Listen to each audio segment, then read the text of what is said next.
Hello, my brothers and sisters on the Dragon's Path, or should I say, good morning? Because this is actually the morning. This is normally I walking through my forest in the afternoon after work, but now I have a week off, so I'm so glad for that. Yay, freedom!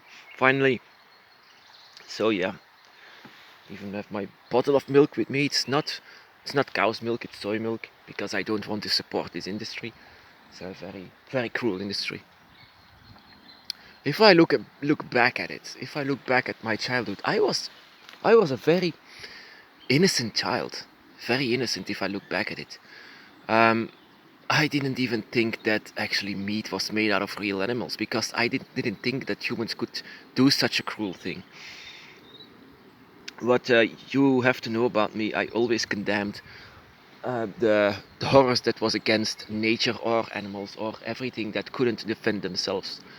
I was more like in my head like a vigilante that what couldn't save themselves was of course condemned by me, but the thing was that yeah, I couldn't do much against it, but because everyone said it's a good thing, it's a good thing to slaughter these animals even want to be slaughtered, and so these trees want to be cut down.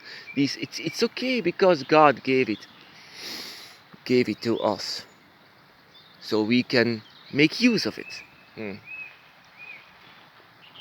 Of course. So adults, also something that I taught, are much more wiser than me and much more better than me. So I have to listen to this. So I was even 9 years old, only nine. That is very very late to discover that meat is actually made out of real animals because I just didn't want to accept it.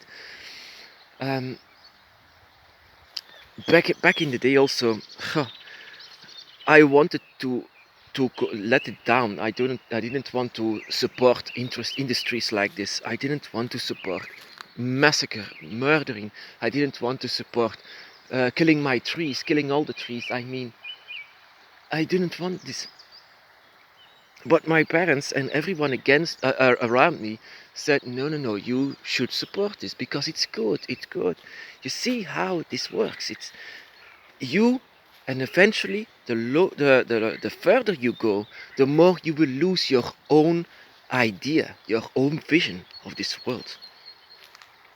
That is why I always say to you, my brothers and sisters, um, forget all you know or think you know. All you need is your intuition. Forget it all.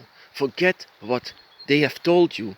It's you might have lost yourself even in what you actually really want, into what you really see. My dragon is actually a reflection of what I am, more in a draconic kind of way. But we are actually both like, you can see it as vigilantes, like those who want to protect those who cannot protect themselves. We want to protect them, but yeah.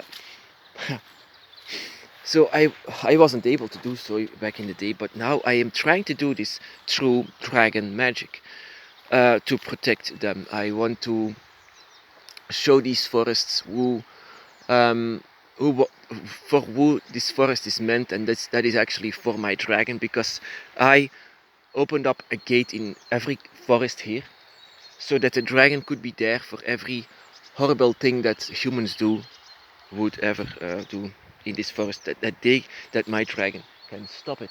My dragon has the enough energy combined with myself. So my brothers and sisters, you don't have to see this as your path. This is not one big path that we can follow. This is my path. My dragon is a very yeah, like I said, like a vigilante, but this doesn't mean that this is also your path. A lot of people actually are angry with what I say about this veganism and this protection, that I want to be a guardian for everything, because that is what actually a guardian is. A guardian protects, a guardian guides, a guardian wants to lead everything in good ways. So for searching for the light so that there can be balance, you see. But a lot of people just don't agree with that, and I understand this, because this might not be their path. This could be totally different with them. But this is why I say it's my path. This is my path. I just want to say that the dragon's path for me is like this. Oh, have people been mad and angry with me for that? So I don't want that. Because I want to reach out for you, my brothers and sisters. This is only my path. And my path, so I can give you an example for what this actually is. Maybe for you it's something totally different, that the dragon doesn't even care. That maybe the dragon cares more for humans than animals, which I doubt. But it's possible. Every dragon is different. But the thing was actually, my dragon shows me a lot of wisdom. That is also where the dragon is well known for their wisdom, their ancient wisdom. They are old creatures, very old, and they are filled with wisdom. They are filled with wisdom that I love them for that, for everything what they try to say to me. There was one thing that I will always remember. One thing in the beginning of my path, actually, not really in the beginning, more like 2 years. 2 years on the dragon's path.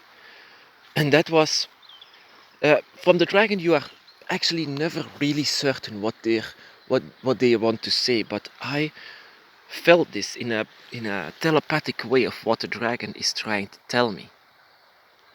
And my dragon and me, are more like mirror reflections of each other. But she's more actually like a draconic kind of way, wild and free, and more like stronger, much more stronger than me. But our minds are actually a reflection. It's more human and dragon together. But it's a reflection of like this water is. And my dragon once said, I was walking through the forest like this. I wasn't even living here. I was somewhere else in Belgium. And I was walking through the forest, a small one, and there were a lot of flowers.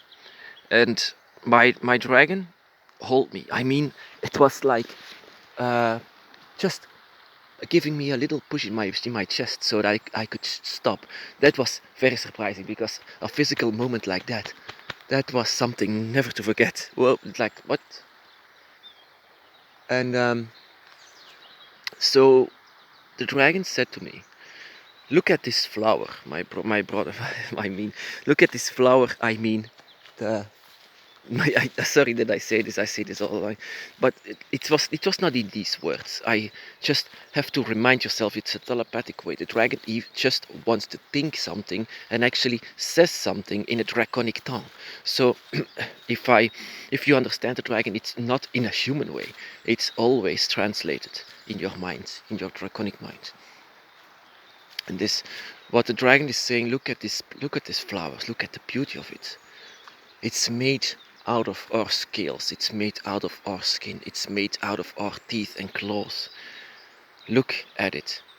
It's beautiful. It's as beautiful, and if you don't no longer see the beauty of something that is considered normal or just a thing that is created by nature, then you are truly blind. Oh my goodness, that was something that was going through the heart, through my heart, like an arrow. And it's true. This energy of just a simple flower can be the entrance of the dragon's realm, because where they are now, they are actually under the embrace of nature.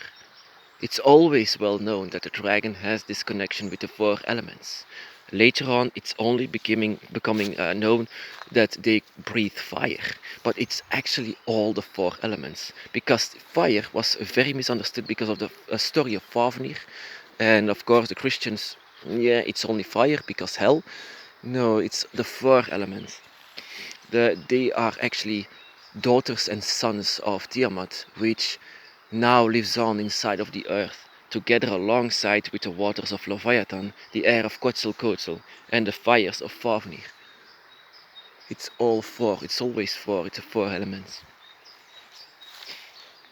And so everything that it creates, all the four elements, just this simple tree here, has the energy of the dragon. And it's beautiful. Look at it. People, humans, no longer see the beauty of it. But if you look at it, this has the same shape as our lungs. This is actually connecting to the vein of the earth, and the vein of the earth is a vein of Tiamat, the goddess of the dragon, and also the creator actually of the elements of the earth, this earth.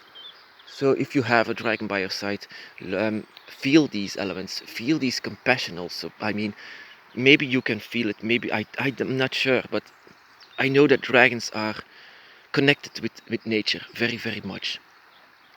And that you might feel this connection within you and around you with the dragon. What the dragon is, it's always been seen as the users of the four elements, but later on it was just a dragon, just a beast, just a wild thing that kidnaps princesses. But back in the day, it was more like seen as a creature of nature, and also a protector of the forest, a protector of the waters. If you enter the forest, if you enter the waters, if you swim on it, or maybe if you go to the sky or the mountains, maybe inside of even the fire, it's protected by the dragon. It was protected by the dragon. People were afraid of it to go inside of it because the dragon was never certain of what their intentions were. But if their intentions were malevolent, the dragon was there to protect it. Because they are one with it. They are one with the forest and the waters and the fires and the earth itself. I mean, and the air and the mountains and everything actually that is made by nature. That is why I came to live here, inside of these forests. I wanted to be with the dragon. I wanted to understand this, and I always have seen the beauty of nature and in everything that lives. What is considered as normal, just another animal, just another tree, just something that seems unimportant. It's not unimportant for me. I can see this, and my dragon has taught me this, showed me this. Actually, I've seen this in the beginning when I was a child, a young child, until my parents and everyone around me said it was okay to destroy what you see as beautiful. And after a while, I understood this, that I should let it go. It's okay to kill animals. It's okay to destroy a tree, even though I like it so much. I love it so much.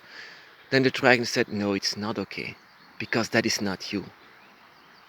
Forget all what they've told you. Forget what you think you know now, because that is not who you are. You have to change back." And that is when the dragon showed me this flower. The dragon is inside of this flower.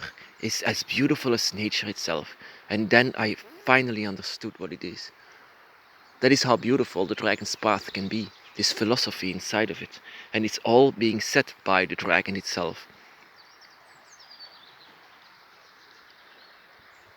I no longer support industries that destroy. Because it's bad. It's something that I myself when I bow before the dragon. That is the reason why I bow for the dragon, why I kneel for them, because I feel unworthy against them. I feel that my humanity, is actually um, yeah, unworthy. Yeah, I cannot explain it differently. But it's always a dragon who says, "I came back for you." So I came back for you because you're not like everyone else. So I choose you because I have this connection with you. So I will teach you the ways of the dragon. And so the dragon did, teaching me the ways of compassion and wisdom.